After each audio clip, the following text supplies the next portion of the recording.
अच्छा, ठीक। अस्सलाम वालेकुम, नमस्कार, सत श्री अकाल एंड गुड इवनिंग। मैं हूं आरज़ू काज़मी और आप देख रहे हैं पॉइंट ऑफ व्यू। हमारे साथ हैं जी वसीम अल्ताफ साहब। बहुत शुक्रिया सर कि आज आप आए हैं।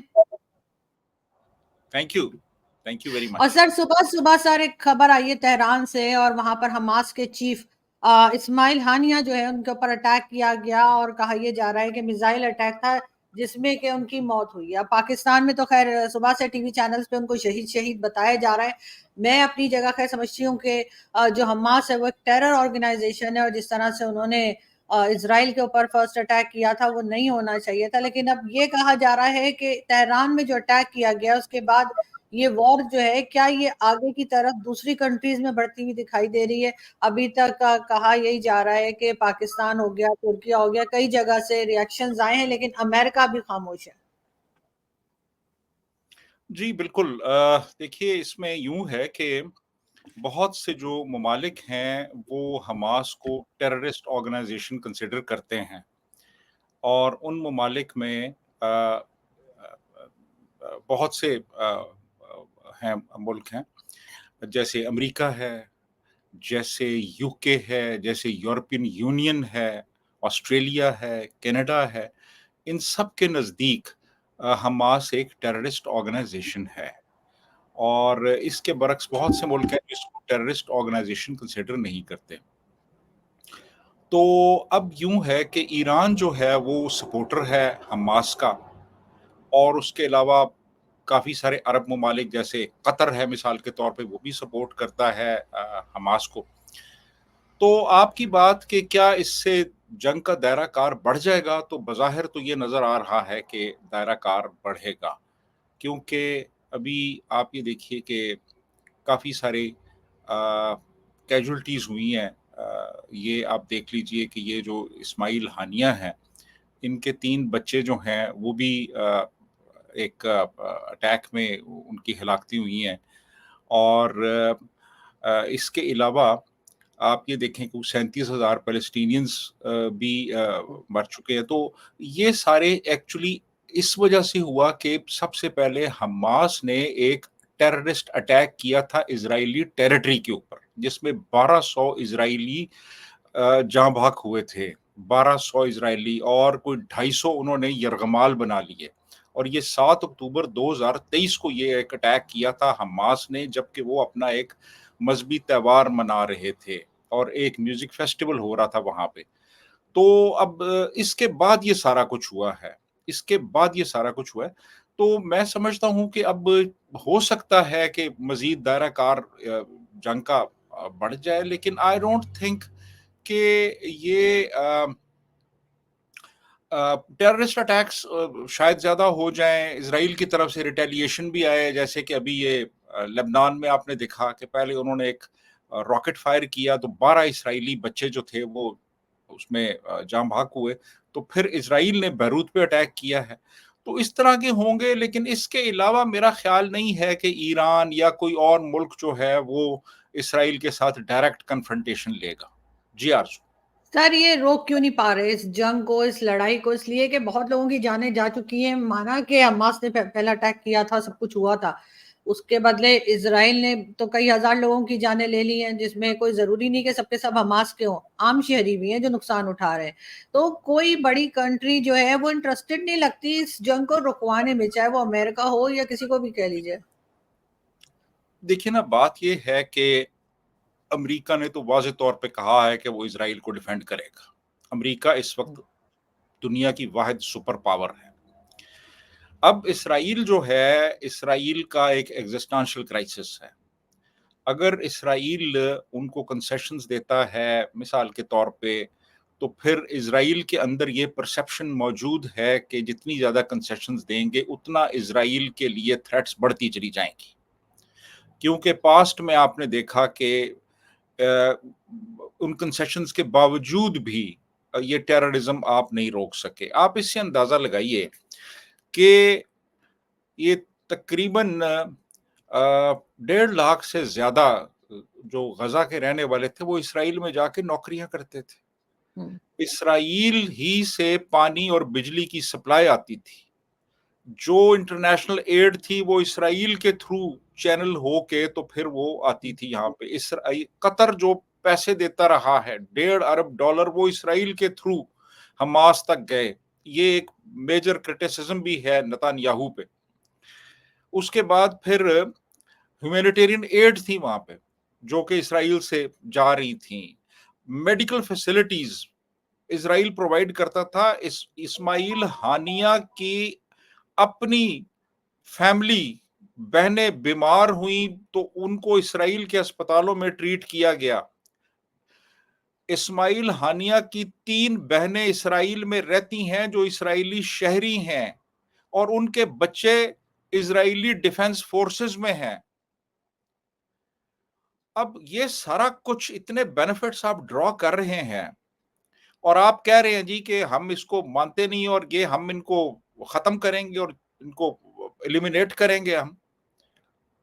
तो अब बात ये है कि इसराइल की, अब देखें ना, एक रीजनल सुपर पावर तो है ना इसराइल, एक रीजनल सुपर पावर है। उसके आप 1200 आके शहरियों को, जिसमें डिफेंस पर्सनल भी हैं, उसमें इनोसेंट सिविलियंस भी हैं, औरतें और बच्चे भी हैं जिनका कोई लेना देना नहीं है उस कॉन्फ्लिक्ट के साथ, आप आके उनका कत्ल करते हैं और 250 को उठा के ले जाते हैं। 137 अभी भी उनके पास हैं और आके उनके पूरे वो जो किबूत्स हैं उनको आप जला देते हैं, तबाह कर देते हैं और वो पूरी दुनिया को वो फुटेजेस देखने को मिलती हैं मीडिया के ऊपर। तो अब बात ये है कि किसी के लिए भी इसराइल को प्रेशराइज करना कि वो जंग रोक दे इस मकाम पे, वो बड़ा मुश्किल है। इवन अमेरिका के लिए आसान नहीं है। तो अब वो एक फ्यूचर जो भी सिनारियो बनता है उसको एंटीसिपेट करते हुए वो जंग लड़ रहे हैं और उस वक्त तक जारी रखेंगे जब तक के वो अपनी सिक्योरिटी को फूल प्रूफ नहीं बना लेते। जी अर्जु। मगर सर, जो इतराज है या जो क्रिटिसाइज किया जा रहा है वो तो नेतन्याहू को भी किया जा रहा है। उनकी अपनी ही कंट्री के लोग कह रहे हैं कि वो तंग आ गए इस किस्म की जंग से और इस किस्म की कि जो चीज रुक ही नहीं रही। जाहिर है ऐसा तो नहीं है कि सिर्फ फलस्तीन का नुकसान हो रहा होगा या हमास का हो रहा होगा, इसराइल का अपना भी काफी नुकसान हो रहा है और इसका कोई एंड नहीं। कई बार ये भी कहा गया कि हो सकता है कि इंडियन प्राइम मिनिस्टर मोदी जो है वो बात करें इन लोगों से। देखिए ना, बात ये है कि जो हमास है, इनका जो 1988 का जो चार्टर था उसके मुताबिक इन्होंने कहा जी कि इजराइल को तख्त तराज कर देंगे। वो मानते ही नहीं थे कि हम, वो म्यूचुअल को एग्जिस्टेंस का कॉन्सेप्ट ही नहीं था। वो कहते थे कि ये यहूदियों का कोई राइट नहीं और इनको मारो, इनको खत्म करो। ये 1988 का चार्टर था हमास का। 87 में ये तंजीम बनी है, 88 का चार्टर था ये। और फिर उन्होंने 2017 में कहा जी कि नहीं जी, हमारी लड़ाई जूस के साथ नहीं है, जायनिस्ट्स के साथ है। वो उन्होंने कुछ थोड़ा सा टर्मिनोलॉजी तब्दील की, लेकिन अब वो फर्क क्या है जूस में और जायनिस्ट्स में, यहाँ तो यही फर्क अभी तक तय नहीं हो पाया कि क्या है। हर एक की अपनी अपनी इंटरप्रिटेशन है। लेकिन बात यह है कि जब आप उनके वजूद ही को नहीं मानते, आपने अगर उनके साथ सीज फायर की बात की है तो वो भी टेम्परेरी है। वो ये नहीं कहते कि हम इनके साथ परमानेंट सीज फायर करेंगे, वो कहते हैं जो टेम्परेरी हम करने को तैयार हैं, बाद में देखेंगे हमने इनका करना क्या है। तो जब ये आपकी सोच हो और इस अंदाज में आप चीजों को देख रहे हों, तो फिर इजराइल के लिए इस बात को मानना कि उसके बॉर्डर्स और उसके शहरी सिक्योर हो गए हैं, वो तकरीबन नामुमकिन है। आप देखें ना, सर। जब 48 में इजराइल पे अटैक किया इन्होंने, 67 में फिर इन्होंने अटैक किया है जी, जी। और 73 में फिर अटैक किया इन्होंने। और फिर वो आप देखिए कि टेररिस्ट अटैक्स तो इसके अलावा होते रहे हैं ना। और ये अभी जो पिछले साल हुआ है 7 अक्टूबर को, ये फिर एक अटैक था। देखें, इसराइल के लिए सबसे बेहतरीन ऑप्शन, ये छोटा सा मुल्क है, करोड़ से थोड़ी सी ज्यादा आबादी है, जिसमें कि 12% अरब्स हैं। तो इसराइल को जो है वो उसके लिए बेस्ट ऑप्शन यही है कि वो पीस मेंटेन करे, पीसफुल रिलेशंस रखे, जैसे उसने जॉर्डन के साथ भी एग्रीमेंट कर लिया, इजिप्ट के साथ कर लिया, डिप्लोमेटिक रिलेशंस बहाल हो गए। इसराइल के लिए जंग लड़ना बहुत एक मुश्किल एक प्रोपोजिशन है, लेकिन अब वो इस मकाम पे वो ले आए हैं कि अब वो फिर उसको रिटेलिएट करना पड़ता है, वो रिटेलिएट करता है इसराइल। और जब तक वो उसको गारंटीज नहीं होंगी, सॉलिड गारंटीज के उसके बॉर्डर और उसके शहर सिक्योर हो गए हैं, वो इस कॉन्फ्लिक्ट को जारी रखेगा और इलिमिनेट करेगा इन लोगों को जहां तक पॉसिबल है। मतलब जी, कोई इसे नहीं रोक पाएगा, ना अमेरिका, ना कोई और बड़ी कंट्री, ना ही भारत की सुनी जाएगी। आपको लगता है ये कहीं नहीं रुकेंगे? पाकिस्तान तो कह रहा है कि जी हम जो है फलस्तीन के साथ हैं, यहाँ से डिफरेंट ग्रुप उठ जाते हैं, कभी टीएलपी कभी कोई के लिए हमें वहां भेज दिया जाए। तो आपको लगता है पाकिस्तान कहीं स्टैंड करता है? पाकिस्तान के ओपिनियन या पाकिस्तान का कोई भी कमेंट जो है वो फलस्तीन वाले सुन रहे हैं, बाकियों को तो छोड़ दें, फलस्तीन वालों के लिए कोई इंपॉर्टेंस है पाकिस्तान की? पाकिस्तान को पहले डिफाइन तो कर लेना कि पाकिस्तान मतलब में किसकी आप बात कर रहे हैं? शहबाज शरीफ की बात कर रही हैं आप, या इसहाक डार की आप बात कर रही हैं, या कुछ और लोगों की बात कर रही हैं? तो उनकी बात तो यहाँ कोई नहीं सुनता, तो वो बाहर कौन सुनेगा? तो ये तो लतीफ़े हैं ना जी। पाकिस्तान जी अब आलम इस्लाम में एक बड़ा अहम रोल प्ले करेगा। यार आप अपने मुल्क के अंदर तो पहले रोल प्ले कर लो। मुल्क सर के कभी अंदर कहते हैं इजराइल, सर कभी कहते हैं इजराइल की प्रोडक्ट्स को बैन कर देंगे, कभी क्या कर देंगे, उससे क्या इजराइल की बैकबोन तोड़ देंगे ये उनकी चीजें ना इस्तेमाल करके? हाँ, मतलब ये देखें ना, ये तो फेसबुक नहीं छोड़ सकते। मैसेंजर तक जो है वो इनकी ज़िंदगी का एक इंटीग्रल पार्ट ब बना हुआ है। जी, हर सर फ्रिज जो में माइक है, जो कैमरास है, जो इंटरनेट है, कई चीजें इजराइल प्रोडक्ट्स हैं जो पाकिस्तान में यूज होती है सारी दुनिया में। हाँ, सऊदी अरब ने नहीं कहा कि मैकडोनल्ड बंद होगा, लेकिन हाँ। पाकिस्तान के लोग कह रहे हैं मैकडोनल्ड बंद करो। बस वो देखे ना, बस ये यही अब इनकी मैक्सिमम जो एहतजाज ये कर सकते हैं वो यही है जनाब कि कोको कोला पीना छोड़ दें और मक्का कोला पीना शुरू कर दें। मैक्सिमम यही यही कर सकते हैं ना, और क्या करेंगे ये? बाकी कंप्यूटर के अंदर जो प्रोसेसर लगे हुए हैं, जो पोलियो वैक्सीन है, वो तो नहीं छोड़ेंगे ना ये। पोलियो वैक्सीन तो हर कोई अपने बच्चों को पिलाएगा। ये नहीं सोचेगा कि ये भी एक जू जिसका नाम जोनास साल्क था, उसने 1954 में तैयार की थी। अब वो छोड़ दें आप, फिर आपकी 24 करोड़ में से आधे लूले लंगड़े होंगे फिर। तो वो तो नहीं छोड़ेंगे ना। ये बस मैकडॉनल्ड छोड़ के तो ये फिर अलमायदा पे चले जाएंगे। बस वो कर लेंगे बट कढ़ाई, अलमायदा, बट कढ़ाई। बटकड़ाई पे चले जाएंगे, बिल्कुल। और मतलब ये यही है ना, एक इस किस्म की नारे मारने। आप कंप्यूटर इस्तेमाल करना छोड़ दें क्योंकि उसके अंदर जो प्रोसेसर लगा हुआ है वो भी एक जू ने बनाया था। बिल्कुल। आप आप छोड़ दें कंप्यूटर इस्तेमाल करना, और कंप्यूटर छोड़ेंगे तो प्रोसेसर छोड़ेंगे तो वो आईटी से निकल गए ना आप, हाँ, फिर खत्म हो गई, कहानी ही बिल्कुल। खत्म। हाँ जी। सर तो ईरान की तरफ से क्या रिएक्शन आ सकता है? ईरान में से जाहिर है ईरान की सरजमीन के ऊपर ये सब कुछ हुआ है, तो ईरान तो पीछे नहीं हट सकता। नहीं नहीं, ईरान भी कुछ नहीं करेगा जी। ईरान वो वहाँ के जो मौलवी है ना वो इतने बेवकूफ नहीं है कि वो एकदम जंग में कूद पड़े और वो इसराइल के हाँ, साथ वो लड़ाई झगड़ा ले लें।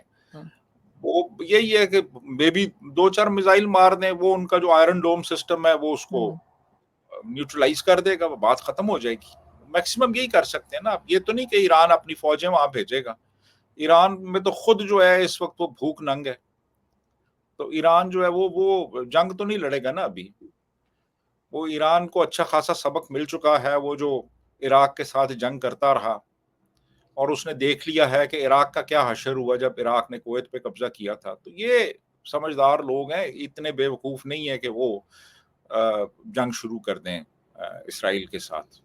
लेकिन कुछ सर नुकसान अब कि प्रॉक्सीज के थ्रू हो सकता है। प्रॉक्सीज जो है ईरान की सीरिया में है, लेबनन में है, हमास भी एक तरह की प्रॉक्सी है। हम्म, उनको थोड़ा सा वो कहे कि यार आप जरा थोड़ा सा अपनी एक्टिविटीज तेज करो। इसके अलावा तो डायरेक्टली तो कोई भी मुल्क इसराइल के साथ पंगा नहीं लेगा, क्योंकि वो इसराइल के साथ जंग करने का मतलब ये है कि आप अमेरिका को भी इन्वॉल्व कर रहे हैं उस पूरे कॉन्फ्लिक्ट में। लेकिन सर दुनिया पे कोई ना कोई तो असर पड़ता होगा इस जंग का, जो इतने टाइम से जारी है, तकरीबन 9-10 महीने हो गए हैं इसराइल और हमास की। इसका बाकी दुनिया जो है, बाकी कंट्रीज के ऊपर कोई असर पड़ रहा है आपके ख्याल से? कोई नुकसान हो रहा है बाकी कंट्रीज को, या नहीं बस ये लड़े जा रहे हैं और बाकी सब अपनी अपनी जगह अपने काम कर रहे हैं? देखिए, बात ये है ना कि दुनिया जो है ना वो उसकी सबसे टॉप प्रायोरिटी नेशनल इंटरेस्ट होता है। अगर मिसाल के तौर पे ऑस्ट्रेलिया का कोई नेशनल इंटरेस्ट इससे अफेक्ट नहीं हो रहा, या कनाडा का या अमेरिका का या हम्म। यूरोपियन यूनियन का, वो तो देखे ना, वो तो यूरोप के अंदर जंग लगी हुई है यूक्रेन और रशिया की, वो उसको खत्म नहीं करवा सके, तो ये तो जरा हटके है ना थोड़ा सा मिडिल ईस्ट में, यहाँ पे क्या करेंगे वो। तो बहरहाल ये है कि इतना इतना खास, वो इतनी खास दिलचस्पी भी नहीं है, क्योंकि देखें इसराइल बहरहाल एक एक रीजनल पावर है, उसके ताल्लुकात हैं यूरोपियन यूनियन के साथ, अमेरिका के साथ, वेस्टर्न वर्ल्ड के साथ। वेस्टर्न वर्ल्ड डोमिनेट कर रही है इस वक्त दुनिया पे, तो वेस्टर्न वर्ल्ड तो इसराइल को प्रेशराइज नहीं करेगी ना, आप खत्म करें इसको, लेकिन क्योंकि सर जो मासूम लोग मारे जा रहे हैं, जिनका बेचारों का कोई लेना देना नहीं, सारी बिल्डिंग्स तबाह कर दी, मासूम लोग चाहे बच्चे हो बड़े हो, उस फलस्तीन की बात कर रही हूँ, सब लोग तो हमास के ग्रुप में नहीं है। उनको मतलब इस तरह से तकलीफ में देख के बहरहाल अफसोस तो होता ये है। ठीक है, इसराइल भाई, के साथ गलत हुआ, लेकिन जो इसराइल कर रहा है उसको भी तो सपोर्ट नहीं किया जा सकता। नहीं नहीं, ये इंतहाई अफसोसनाक बात है, इंतहाई अफसोसनाक बात है कि मासूम बच्चे, मासूम सिविलियंस जो हैं वो सफर करने हम्म। हैं इस जंग की वजह से। ये नहीं होना चाहिए।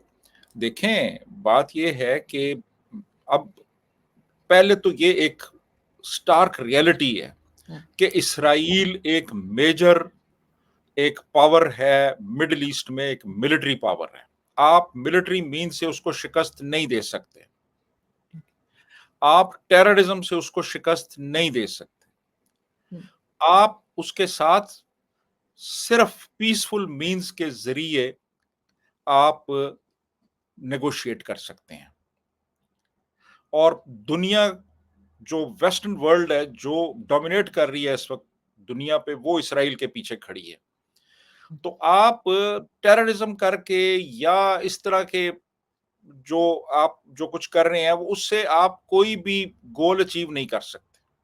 अगर आप कहें जी कि आप इसराइल को तबाह कर देंगे, सारे जूस को मार देंगे, आप इसराइल पे कब्जा कर लेंगे, आप एक स्टेट बना लेंगे, ये पॉसिबल नहीं है। ये जो ख्याली पुलाव है ना, ये पकाना छोड़ दें अब। इस तरह मसाइल हल नहीं होंगे आपके। आप एक एक नेगोशिएटेड सेटलमेंट की तरफ जाएं, आप उनसे डिस्कस करें। आपके लोग सफर कर रहे हैं, बच्चे मर रहे हैं, ये इंतहाई दर्दनाक बात है, ये सबके लिए, बिल्कुल। सबके लिए। यानी ये, इस पे कोई कलाम नहीं है कि हम्म। फलस्तीनी सफर कर रहे हैं इस वक्त, गाजा के हम्म। रहने वाले सफर कर रहे हैं बहुत ज्यादा। लेकिन इसराइल को अगर तबाह करने की बात करेंगे तो फिर आप खुद भी साथ तबाह होंगे, क्योंकि इसराइल रिटेलिएट करेगा। बिल्कुल। तो ये चीज इजिप्ट ने रियलाइज कर ली थी, और फिर कैंप डेविड अकॉर्ड्स हुए, और फिर इसराइल का और इजिप्ट का मसला नहीं रहा उस तरह से। जॉर्डन ने रियलाइज कर ली थी, जॉर्डन के साथ डिप्लोमेटिक हम्म। रिलेशंस बन गए, उसके बाद कोई मसला नहीं हुआ। यार आप भी इस तरफ आए, आप भी आके कोई, आप ये छोड़ देना, आपका वो जो अलक्सा चैनल है वो तो हर वक्त यही बात करता रहा कि ज्यूज को मारो। हम्म। आपके जो अखबार हैं, आपका जो सोशल मीडिया है, वो तो शुरू से, ये जो मैं हमास की बात कर रहा हूँ, हम्म। वो तो उनका यही प्रोपेगेंडा रहा कि हमने मारना है इनको, हमने छोड़ना हम्म। नहीं है, हम इकट्ठे नहीं रह सकते। तो बात ये है कि इसको छोड़ें मतलब आप सारे फायदे उनसे उठाएंगे और फिर इकट्ठे नहीं रहना, उनको मारना भी है। अजीब बात है। भाई, आपको हाँ। वो नौकरियां दे रहे हैं, आपकी पानी और बिजली की सप्लाई इजराइल से जा रही है, और हम्म। आप कह रहे हैं जी हम इनको खत्म करेंगे, इनको मारेंगे। इस तरह तो नहीं होता ना ये, इस तरह तो बिल्कुल। नहीं होता। आपने अभी भी उनके 137 हॉस्टेजेस को आपने पकड़ा हुआ है, देखिए ना। हम्म। अब मॉरली आपकी पोजीशन बहुत वीक हो जाती है हम्म। जब आप सिविलियंस को टारगेट करते हैं। यानी और आपने इब्तिदा की इस चीज़ की, इज़राइल ने बिल्कुल। फिर रिटेलिएट किया। हुँ, अच्छा, अब वो रिटेलिएशन में भी ये है कि वो गज़ा एक थिकली पॉपुलेटेड एरिया है। वहाँ पे अब कन्वेंशनल वॉर तो नहीं, अब वो क्या है कि उन्होंने वो मस्जिदों के अंदर, अस्पतालों के अंदर वो उन्होंने अपने लॉन्चिंग पैड्स बनाए हुए थे, जहाँ से वो हाँ, रॉकेट फायर करते थे इज़राइल के ऊपर। अब जब हुँ, इज़राइल रिटेलिएट करेगा, तो उससे फिर वो ज़ाहिर है कोलैटरल डैमेज भी होगा ना फिर। हाँ, यानी अगर एक एक लेट्स से एक स्कूल से आपने एक प्रोजेक्टाइल फायर हाँ, किया है और वो इसराइल आके हिट किया, तो उनको तो पता चल जाएगा कि कहाँ से फायर हुआ है। तो वो अगर एक स्कूल है तो वो फिर रिटेलिएट करेंगे, वो स्कूल पे मारेंगे। तो स्कूल में अगर बच्चे भी हैं तो फिर बच्चे जो हैं वो हाँ, बच्चों का भी नुकसान होगा। हाँ, बच्चे भी इफ़ेक्ट होंगे। अब बिल्कुल, हाँ, आप आप किसी मस्जिद से मारेंगे, अस्पताल से मारेंगे, तो वो तो डेफ़िनिटली वो अफ़ेक्ट होगा। तो यार इसको लड़ाई-वड़ाई का आप जो राग अलापना है ना, इसको ख़त्म करें और आप एक एक पीसफुल नेगोशिएटेड सेटलमेंट की तरफ जाएँ आप।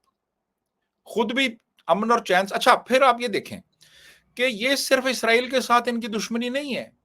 हुँ, इनकी वो जो फ़तह ग्रुप है दूसरा वो जो वेस्ट बैंक पे है, हुँ, वो उनके साथ भी इनकी दुश्मनी है। हुँ, वो उनके भी 600 बंदे ये मार चुके हैं। वो आपस में भी लड़ते रहे हैं। इनकी आपस में भी जंग है।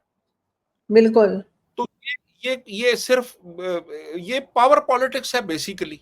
वो महमूद अब्बास जो है, वो उनका जो हुँ, ग्रुप है वो अलहदा ग्रुप है। वो जो महमूद अब्बास का ग्रुप अलहदा है, हुँ, इनकी आपस में भी लड़ाइयाँ होती रही, ये एक-दूसरे को इन्होंने मारा है, 600 बंदे मरे हैं इसमें। यानी अल फतह के और फतह ग्रुप के और ये हमास के। वो आपस में भी मारते हैं एक-दूसरे को। तो क्योंकि बात ये इनका तरीका यही है, कोई और नहीं मिलेगा तो आपस में शुरू हो जाएँगे। आपस में शुरू हो जाएँगे, वो आपस में भी मारा है इन्होंने एक-दूसरे को।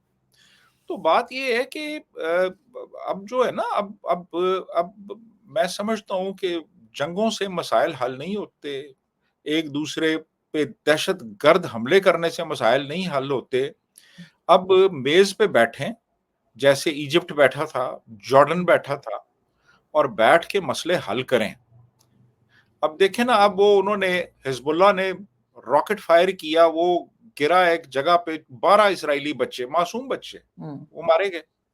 बिल्कुल, अब इसराइल ने रिटेलिएट किया है, उसने बैरूत पे हुँ, बम्बार्डमेंट की है। हुँ, अब आप फिर विक्टिम कार्ड खेलना शुरू कर देते हैं कि यार हाँ, इसराइल ने ये कर दिया, वो कर दिया। यार आप ना मारते ना वो हुँ, मिसाइल जिससे 12 बच्चे मरे हैं, तो फिर ये ना हाँ, होता। बिल्कुल तो और आप इस वो 7 अक्टूबर वाला भी ना करते तो भी ये कुछ ना होता, तो ना जो होता ये, जितना कुछ तो ये हुआ है। ना हाँ। होता।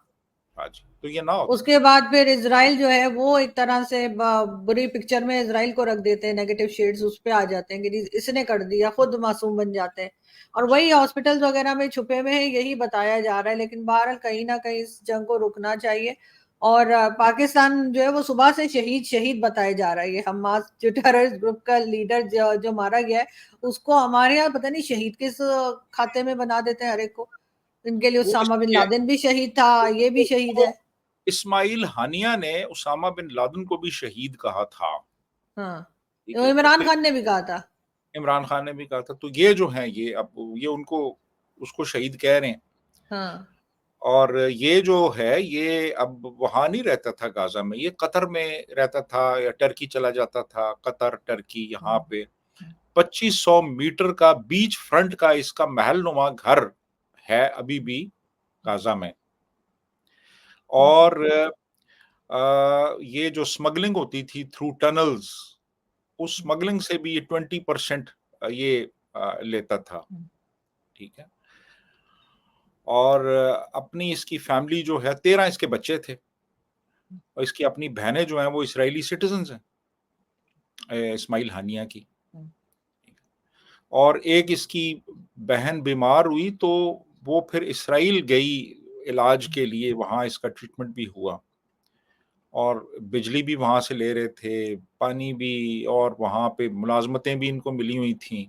ह्यूमैनिटेरियन एड भी आ रही थी, $1.5 अरब डॉलर जो कतर ने दिया वो इज़राइल ने फ़नल किया इनको, हुँ, हमास को आगे कि यार ये हम इनको देंगे वो इमदाद, वो पैसे जो कतर दे रहा है तो इससे कम से कम ये होगा कि ये थोड़ा-सा ये अ, अमन चैन से रहेंगे। बिल्कुल। दूसरा हम मॉनिटर भी कर लेंगे कि यार पैसा सही हाँ, जगह पे इस्तेमाल हो रहा है या नहीं।